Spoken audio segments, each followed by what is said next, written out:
Eu estava sentada na mesa da cozinha quando ouvi a porta da frente bater. Não foi um bater qualquer. Foi aquele bater que carrega intenção. Aquele que diz, sem palavras, que a pessoa do outro lado não quer ser seguida, não quer ser chamada, não quer ser alcançada. Fiquei parada com a xícara de café na mão, olhando para a fumaça fina que ainda subia e pensei, ela foi embora de novo. Mas desta vez, algo era diferente. Desta vez eu sabia que não era só uma briga. Era uma despedida. A Camila tinha 32 anos naquele dia. Cabelos escuros, olhos da cor do mel, igualzinhos aos do pai dela, que morreu quando ela tinha 18. Ela cresceu dentro desta casa, nesta cozinha, nesta mesa, onde eu agora segurava meu café ficando frio. Eu a ensinei a andar neste corredor. A ensaiei para as peças da escola na sala pequena do fundo. A abracei depois do primeiro namorado que a magoou aqui mesmo, neste sofá que ainda tem a manta de crochê que eu mesma fiz. E agora ela tinha batido a porta como se eu fosse uma estranha. Não foi da noite para o dia, nunca é. Tem uma coisa que a gente demora a admitir quando o filho começa a se afastar. Que os sinais estavam todos ali, visíveis, desde antes. A gente prefere não enxergar, prefere acreditar que é fase, que é estresse, que é a vida corrida de adulto. Eu mesma fiz isso durante meses, talvez durante anos. Fui empurrando o desconforto para debaixo do tapete toda vez que a Camila não atendia meu telefone, toda vez que ela cancelava o almoço do domingo com uma desculpa diferente. Toda vez que eu via as fotos dela no celular da minha vizinha, a dona Aparecida, que seguia a filha dela nas redes, e percebia que a Camila estava em jantares, em festas, em viagens, mas não tinha me contado nada. Eu não sei exatamente quando comecei a me tornar invisível para ela, mas sei o momento em que percebi que já era. Foi num aniversário, o dela, de 30 anos. Ela fez uma festa numa churrascaria aqui em Belo Horizonte, no bairro Savassi, num sábado à noite. Me mandou a informação por mensagem, não por ligação. Só o endereço e o horário. Sem mãe, quero muito que você venha. Sem, vai ser tão bom ter você lá. Só o endereço. Como se eu fosse uma convidada de lista, não a mulher que a trouxe ao mundo. Fui assim mesmo. Me arrumei. Coloquei o vestido azul marinho que ela sempre gostou. Comprei o presente com cuidado. Escolhi um perfume que eu sabia que ela queria há meses. Cheguei no horário certo. A churrascaria estava cheia, música alta, gente bonita, risos por todo lado. Encontrei a Camila perto do bar, conversando com um grupo de amigas que eu nunca tinha visto. Ela me cumprimentou com um beijo rápido, quase de lado, e disse: "Oi, mãe, que bom que você veio", como se eu fosse a tia distante de Minas Gerais que aparece de vez em quando. Fiquei a noite toda num canto.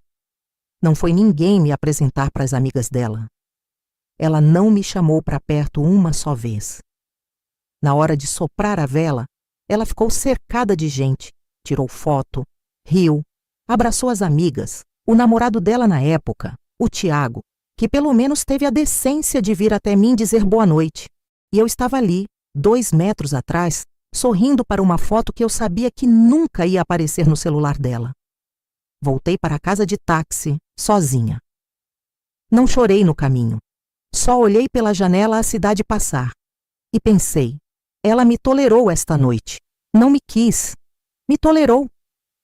Naquele momento eu ainda não sabia o quanto as coisas iam piorar antes de eu tomar qualquer atitude. O quanto eu ainda ia engolir antes de entender que engolir não era amor. Era rendição. Meu nome é Sônia. Tenho 58 anos. Sou mineira, nascida em 7 Lagoas, criada em Belo Horizonte desde os 12 anos, quando minha mãe me trouxe, depois que meu pai morreu. Trabalhei a vida inteira como costureira, primeiro em ateliê de terceiros, depois com meu próprio negócio em casa, atendendo clientes de vestido de noiva, roupa de festa, ajuste de calça, o que aparecesse.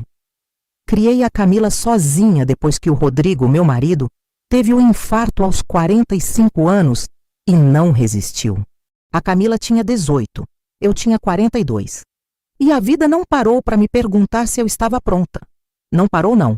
Continuei trabalhando, continuei pagando as contas, continuei sendo mãe. E fiz isso com o que tinha: 2 mãos, uma máquina de costura e uma determinação que eu herdei da minha mãe e que, graças a Deus, nunca me abandonou. A Camila era inteligente, sempre foi.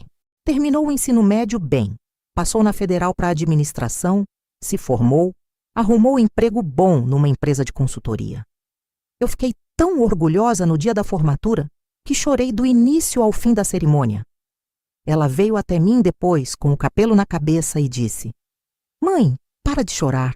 Parece que está num velório." E eu ri, porque era a Camila e porque eu pensava que aquela rispidez era jeito dela, não afastamento. Fui entendendo aos poucos que não era jeito, era escolha. Depois que ela começou a trabalhar e ganhar o próprio dinheiro, a Camila foi mudando.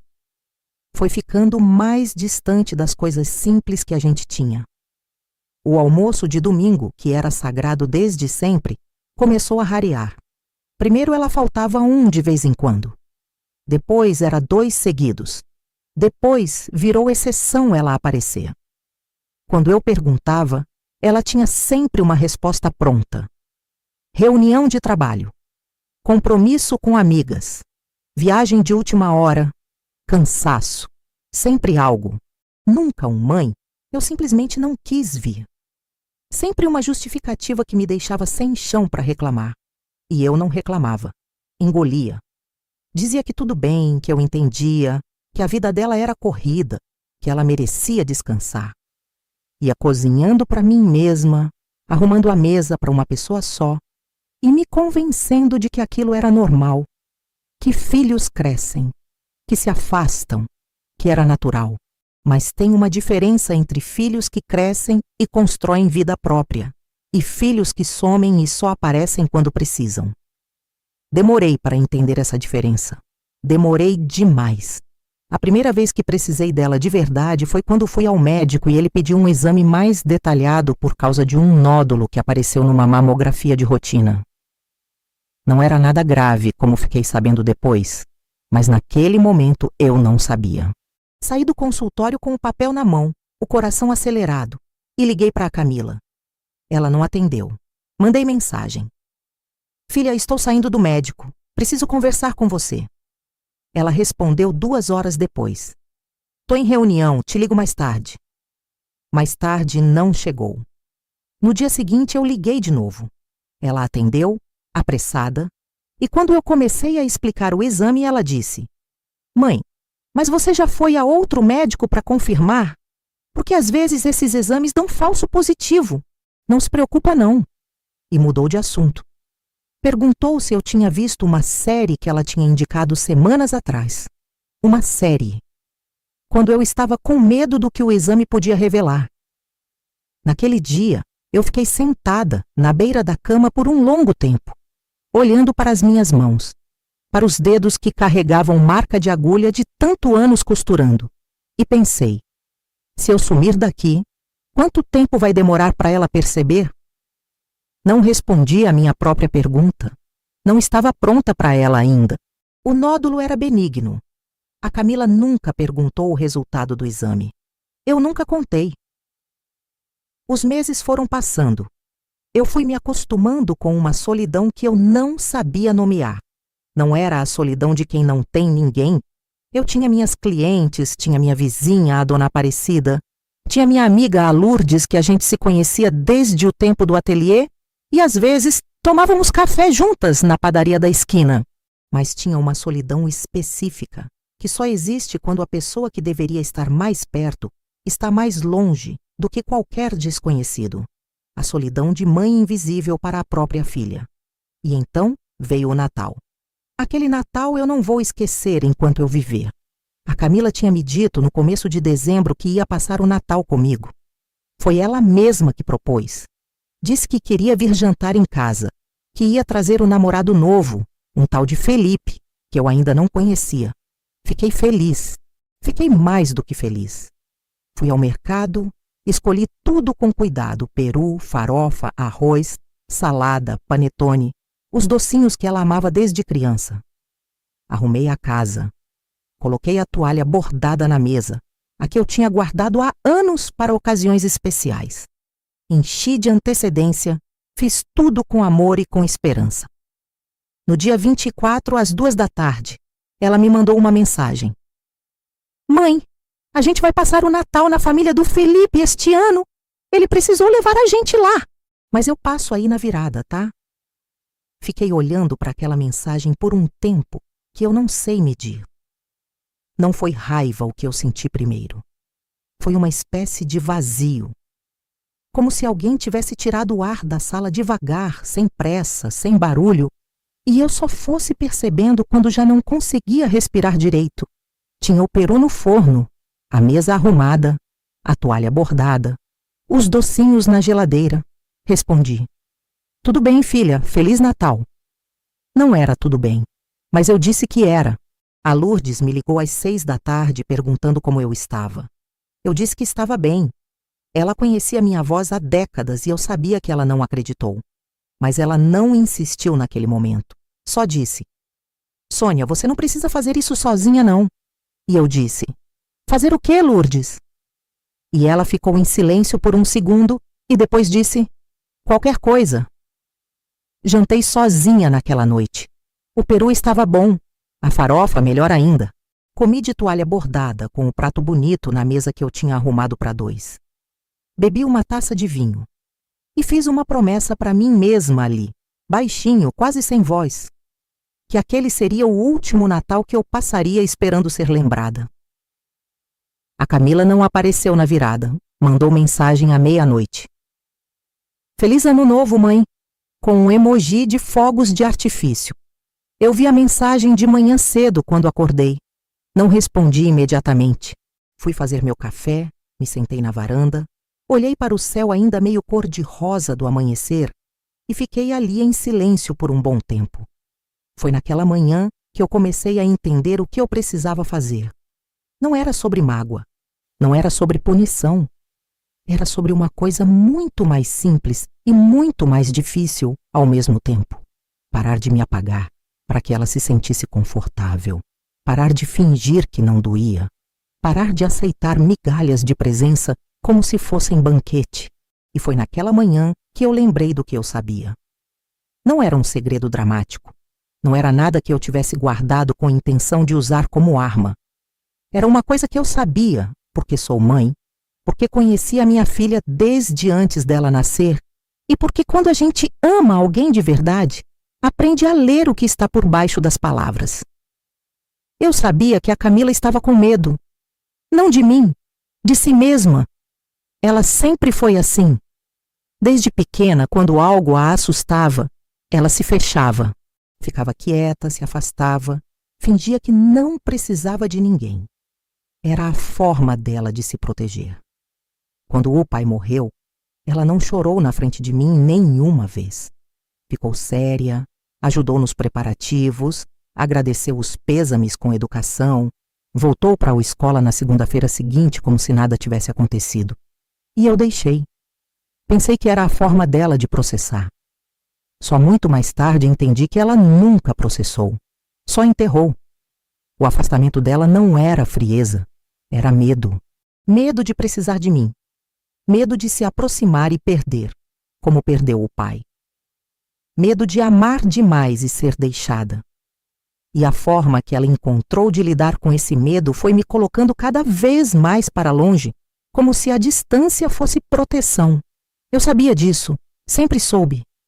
Mas saber não significa que dói menos, e saber também não significa que eu devia aceitar em silêncio. Em fevereiro do ano seguinte, tomei a primeira decisão. Parei de ligar primeiro. Não de forma dramática, não com discurso, não com aviso. Simplesmente parei. Se ela quisesse falar comigo, ela sabia o número. Comecei a investir meu tempo e minha energia em outras coisas. Retomei um projeto que tinha deixado de lado há anos, um curso de bordado que a dona Aparecida fazia e me chamava há tempos. Comecei a ir, todo sábado de manhã 2 horas na casa dela. E foi bom. Foi muito bom de um jeito que eu não esperava. A Lourdes me chamou para uma caminhada no parque às terças e quintas. Comecei a ir também. Às vezes a gente caminhava e conversava por 1 hora sem parar, Sobre tudo e sobre nada, sobre a vida, sobre os filhos, sobre as saudades e sobre os planos. Lourdes tem 2 filhos que a adoram, mas ela nunca me fez sentir menos por isso. Ela apenas ouvia.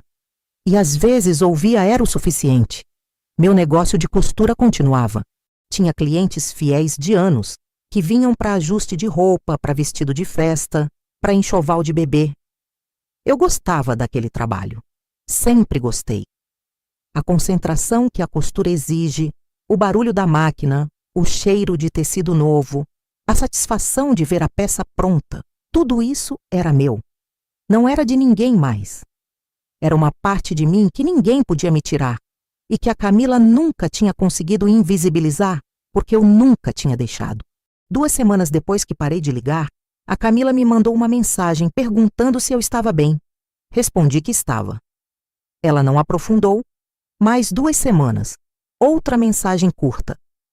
Respondi com a mesma brevidade. Eu não estava sendo fria por maldade. Estava simplesmente parando de ser a única que sustentava aquela relação. Se ela queria me ter na vida dela, ia ter que vir até mim. Não de joelhos, não com culpa, mas de escolha. De vontade. Em março ela me ligou. Atendi. Conversamos por uns 20 minutos sobre coisas do dia a dia, trabalho dela, uma amiga que tinha se casado, um restaurante novo no bairro. Ela não mencionou o Natal. Eu também não. Mas senti que havia algo diferente na voz dela. Uma espécie de cuidado. Como se ela estivesse prestando atenção em como eu respondia. Não me animei rápido demais. Aprendi que não devia fazer isso. Em abril ela apareceu aqui em casa num sábado à tarde, sem avisar com muita antecedência. Mandou mensagem de manhã dizendo que ia passar no final do tarde. Eu disse que tudo bem. Fiz um café, tinha biscoito de queijo que eu tinha feito na véspera para levar para o curso de bordado. Coloquei na mesa. Quando ela chegou, eu estava na varanda costurando como qualquer tarde de sábado. Ela entrou, me deu um beijo, se sentou na cadeira de frente, pegou um biscoito e ficou me olhando por um momento. Eu continuei costurando. Mãe, oi, você está diferente. Levantei os olhos da costura. Olhei para ela. Como assim diferente? Ela demorou a responder. Mexeu no biscoito nas mãos, partiu um pedaço. Não sei, mas quieta, mais para dentro. Estou bem, eu disse, e voltei para esmaciar a costura. Ela ficou um tempo em silêncio. Tomou o café. Comeu mais um biscoito. Depois disse, o Felipe e eu terminamos. Eu pousou a costura.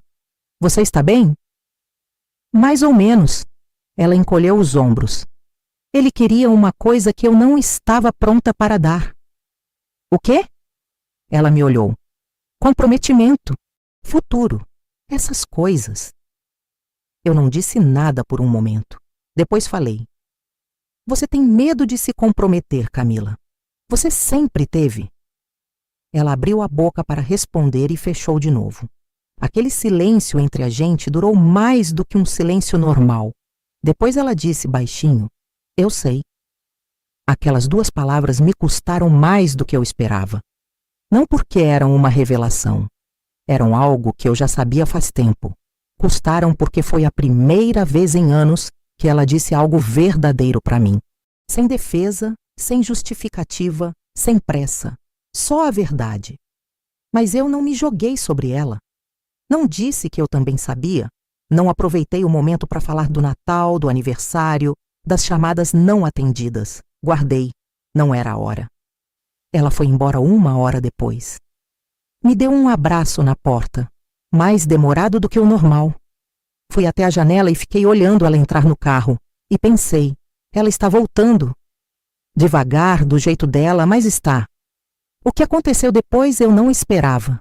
Em maio, a Camila me ligou numa quarta-feira à noite, fora de hora. Eram quase 10 horas quando o telefone tocou. Atendi preocupada, achando que tinha acontecido alguma coisa. Não tinha. Ela só queria conversar. Ficamos mais de 1 hora no telefone. Ela me contou sobre o trabalho, sobre uma promoção que estava disputando, sobre uma amiga que estava passando por dificuldades, sobre um livro que estava lendo, e me fez perguntas. Perguntas de verdade. Como estava o meu negócio? Como estava a Lourdes? Se eu tinha gostado do curso de bordado? Se eu estava dormindo bem? Era a Camila de quando ela tinha 20 anos conversando comigo. Antes da distância. Antes do fechamento. Antes de tudo. Eu respondi com cuidado. Contei sobre o curso, sobre a caminhada com a Lourdes, sobre uma cliente nova que tinha aparecido pedindo um vestido de festa muito elaborado. Ela ria nos lugares certos, fazia comentários, estava presente. Quando a gente desligou, fiquei sentada no sofá por um tempo, com o telefone no colo, e senti uma coisa que eu tinha esquecido como era. Alívio. Mas eu não abri o coração completamente ainda, porque havia algo que precisava ser dito. Algo que ficara engasgado desde o Natal, desde o aniversário de 30 anos, desde as chamadas que ela não atendia quando eu precisava. E eu sabia que enquanto isso não fosse dito, a relação entre nós ia ficar construída em cima de uma fundação que trincava por baixo, invisível, mas presente. Chegou o mês de junho. Festa junina no bairro. A dona Aparecida organizava todo ano uma festinha na calçada, com bandeirinha, canjica, milho cozido. A Camila me ligou na semana antes, perguntando se eu ia e se podia ir junto. Pode, eu disse. Ela foi. Chegou de vestido florido, o cabelo preso num rabo de cavalo, parecendo anos mais jovem. Cumprimentou a dona Aparecida. A Lourdes, que também estava lá, comeu canjica, dançou um pouquinho quando um homem mais velho puxou todo mundo para a quadrilha improvisada. Eu ri de ver ela, porque ela também ria. E era um riso verdadeiro, não aquele sorriso de obrigação que ela tinha naquela festa de aniversário onde eu fiquei no canto. No final da tarde, quando a festa foi acabando e o pessoal foi se despedindo, a Camila e eu ficamos sentadas nas cadeiras de plástico que a dona Aparecida tinha colocado na calçada. A rua estava quieta, as últimas bandeirinhas balançando no vento fresco de junho. A canjica já tinha acabado, mas ainda tinha cheiro de canela no ar. Ela disse: "Mãe, eu tenho que te falar uma coisa." Olhei para ela. Eu sei que eu sumia. Eu sei que eu era ausente. Eu sei que teve muita coisa que eu fiz que foi errado. Fiquei em silêncio. Deixei ela continuar. Eu fui à terapia, desde fevereiro, e a terapeuta me perguntou sobre a família, sobre você, sobre o papai, e eu fui falando e fui entendendo umas coisas que eu nunca tinha parado para entender. Que coisas? Eu perguntei com a voz quieta. Que eu tive medo o tempo todo, desde que o papai morreu. Ela pausou. Olhou para as mãos. Quando ele morreu, eu decidi que não ia mais me apegar muito a ninguém. Que se eu não me apegasse, não ia doer tanto se perdesse. Eu sei, eu disse. Eu sempre soube. Ela me olhou com aqueles olhos mel do pai dela. Você sabia? Eu sou sua mãe, Camila. Eu te conheço. Ela ficou um momento em silêncio. Mas você nunca disse nada. Não era meu lugar dizer. Você precisava chegar a isso no seu tempo. E enquanto isso, você foi ficando de lado, ela disse. A voz estava diferente agora, mais pesada. Fui, eu confirmei. Não com raiva, com simplicidade. Eu sinto muito, mãe. Ela disse aquilo olhando para mim, sem desviar o olhar. Eu sinto muito pelo Natal, pela festa de aniversário, pelas vezes que você me ligou e eu não atendi, pelas vezes que você precisou de mim e eu não apareci. Eu demorei para responder. Não porque não tinha o que dizer, porque precisava escolher as palavras certas. Camila, eu aceito o seu pedido de desculpas. De verdade. Mas preciso que você entenda uma coisa. Ela esperou. Eu te amo. Você é a minha filha. Você vai ser a minha filha até o último dia da minha vida. Mas eu não posso mais aceitar ser tratada como se fosse invisível. Eu não posso mais ser a última da sua lista. Não por mágoa, não por birra. Porque eu me respeito. Porque eu me valorizo. E porque se eu não fizer isso, estou ensinando você que não precisa me respeitar também. Ela assentiu devagar. Os olhos estavam brilhando. Não estou pedindo que você me coloque no centro da sua vida, continuei. Você tem a sua vida, as suas amigas, o seu trabalho, os seus projetos. Isso é lindo. Mas eu preciso de presença real. De uma ligação que não seja para pedir favor. De um almoço que não seja porque você está com tempo sobrando. De ser tratada como alguém que importa para você, não como uma obrigação. Você não é uma obrigação, ela disse. A voz estava falhando. Eu sei que não sou, mas às vezes era assim que me sentia. Ela não respondeu imediatamente. Limpou os olhos com o punho da manga, ficou olhando para a rua quieta. Depois disse: eu não quero mais que você se sinta assim. Então não me deixe sentir. Aquela conversa na calçada da Dona Aparecida foi o começo de algo novo entre a Camila e eu. Não foi uma cura instantânea. Não foi um milagre. Continuou havendo semanas em que ela ficava sumida, momentos em que eu precisava lembrar a mim mesma de não voltar para os velhos padrões, de esperar em silêncio. Mas havia uma diferença fundamental. Agora eu falava. Quando ela sumia demais, eu dizia, com calma, sem drama, mas dizia: filha, faz 2 semanas que a gente não conversa. Está tudo bem? E ela respondia. Às vezes com uma desculpa, às vezes com uma ligação longa, às vezes aparecendo aqui em casa na tarde seguinte. E eu aprendi a receber sem cobrar o tempo perdido. Porque a conta do passado a gente pode guardar, mas não pode ficar apresentando toda vez que o outro tenta se aproximar. Isso não é justiça, é prisão. Em agosto daquele ano, aconteceu uma coisa que eu não esperava. A Camila me ligou numa tarde e perguntou se eu podia ir ao apartamento dela no sábado. Não para jantar, não para ocasião especial, só para ficar. Disse que tinha comprado ingredientes e queria tentar fazer o frango com quiabo que eu fazia, mas que nunca tinha conseguido acertar o ponto. Fui. O apartamento dela era bonito, organizado, cheirando a ela. Aquele perfume que ela usava desde a época da faculdade, cítrico e leve. Ela estava na cozinha quando cheguei, o avental amarrado na cintura, a receita anotada num papel, os ingredientes todos separados na bancada. Me viu entrar e disse: mãe, o quiabo fica babento de novo, eu sei, mas me ensina o segredo.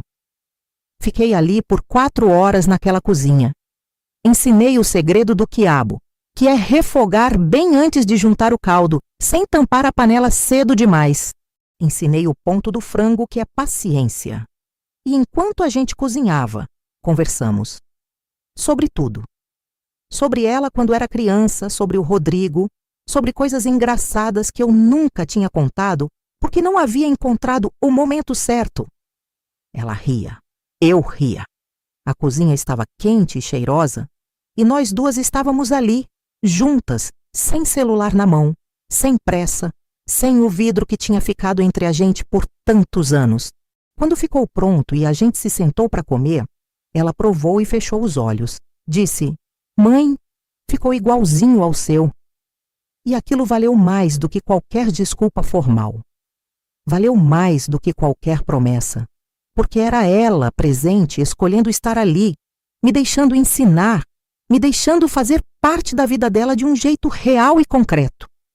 Não foi o fim dos problemas. A vida não funciona assim.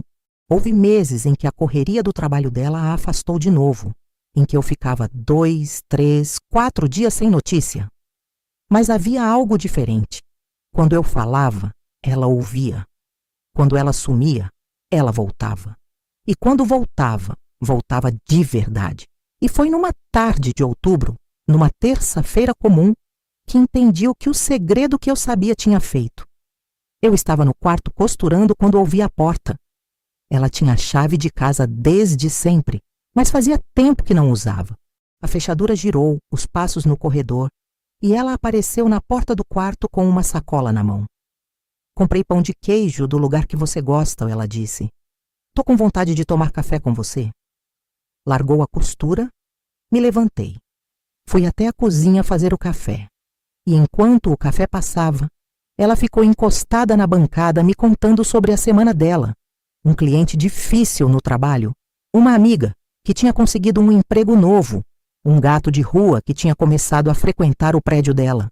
Eu ouvia, respondia, ria nos lugares certos. E quando a gente se sentou com o café e o pão de queijo ainda quente, ela me olhou e disse: "Mãe, você é minha pessoa favorita." Não disse nada. Só sorri. Mas por dentro, naquele momento, entendi algo que levei anos para aprender: que amor verdadeiro não se implora, que presença real não se mendiga, e que às vezes, para que a sua filha te enxergue, você precisa primeiro aprender a se enxergar. Eu me enxerguei, e ela encontrou o caminho de volta. Hoje tenho 58 anos que caminhando para 59. A Camila tem 32. Ela está num relacionamento novo com um homem chamado André, que é tranquilo e respeitoso e que quando veio me conhecer trouxe flores, não por obrigação, mas porque ela deve ter contado quem eu sou. Ele apertou minha mão e disse: "A Camila me falou muito da senhora." E eu vi no olho dela, do lado dele, um orgulho que há muito tempo não via. Meu negócio de costura está bem. Tenho clientes novas além das antigas. A Lourdes continua sendo minha companheira de caminhada e agora a gente já foi juntas a um spa de um dia que o filho dela presenteou as duas. A dona Aparecida me ensinou o ponto mais difícil do bordado, que eu estava errando há meses. E quando acertei na peça de linho branco, senti uma alegria desproporcional e ri de mim mesma por isso. E todo domingo, com raras exceções que a vida real impõe e que eu agora aceito sem drama, a Camila aparece aqui para almoço. Às vezes traz o André, às vezes vem sozinha, às vezes chega cedo e fica me ajudando na cozinha, e a gente cozinha juntas conversando, e parece o melhor lugar do mundo. Naquele domingo mais recente, enquanto eu mexia o arroz e ela picava a salsa, ela disse do nada: "Mãe, eu tenho sorte de ter você." Eu não disse nada de imediato.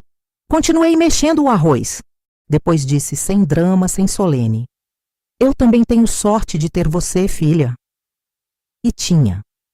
Não porque ela voltou a me ligar, não porque passou a aparecer nos domingos, mas porque quando ela voltou, voltou diferente, voltou enxergando. E eu também voltei diferente, enxergando a mim mesma com uma clareza que eu não tinha antes de tudo aquilo acontecer.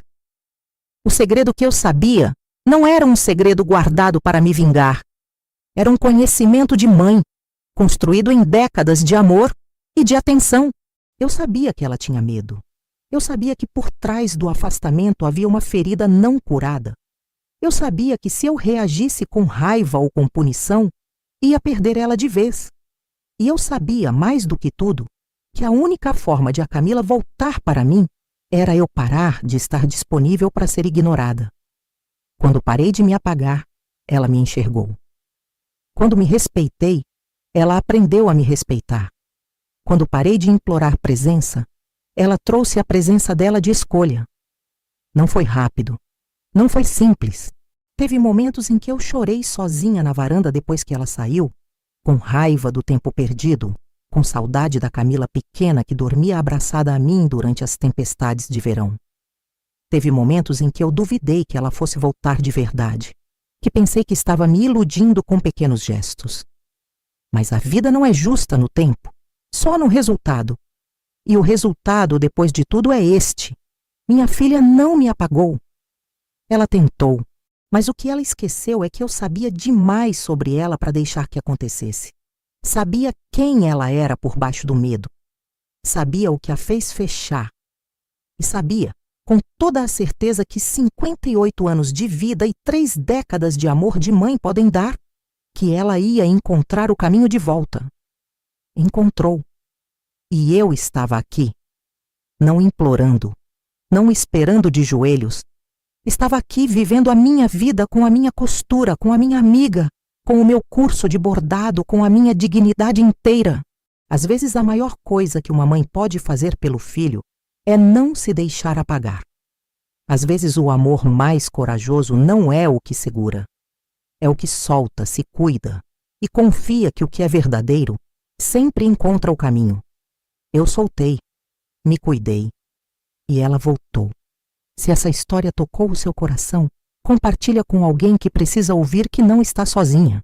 E se você também já sentiu que estava ficando invisível para alguém que ama, comenta aqui, porque a sua história importa. E tem muita gente que está passando pelo mesmo. Se inscreve no canal e ativa o sininho para não perder as próximas histórias.